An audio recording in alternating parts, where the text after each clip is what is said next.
Pozdrav dragi moji, stigla nam je jesen i u ovome videu ću vam pokazati kako da pripremite kisele krastavce. Za pripremu ove zimnice potrebno nam je kilogram krastavaca, 250 ml octa, kopar, biber u zrnu, 1,5 velika kašika soli, 1,5 velika kašika šećera i litar vode. Nakon što smo krastavce dobro oprali, režemo ih na kolutove.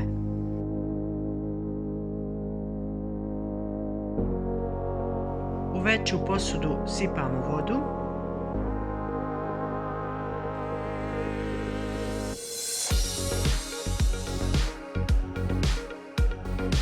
Dodajemo ocat.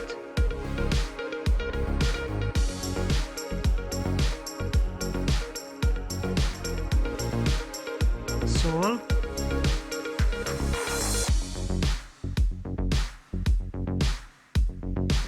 I na kraju šećer. Zatim kašikom sve to dobro izmiješamo da se so i šećer istope. U čiste tegle slažemo kolutove krastavaca.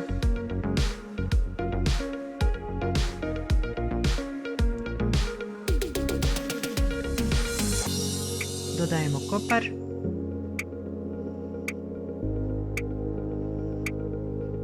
Biber u zrnu. I opet redamo krastavce do vrha.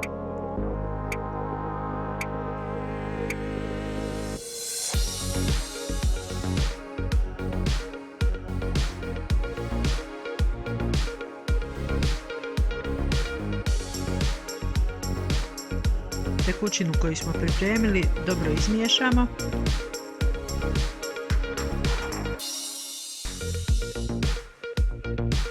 I ulijemo u teglu do vrha, tako da prekrije krastavce.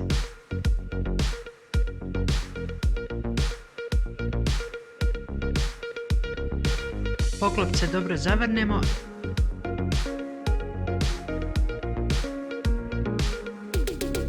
Tegle su spremne za pasterizaciju. U duboku šerpu uspijemo vodu.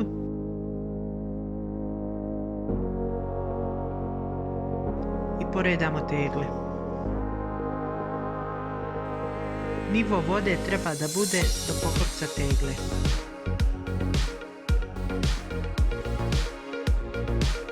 Sve skupa stavimo na špore da se voda lagano zagrijava. Kada se počnu javljati mjehurići u vodi, pasterizacija je završena.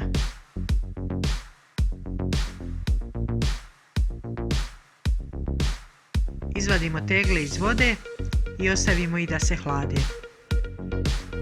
Ovako ukiseljeni krastavci mogu se konzumirati već sutradan.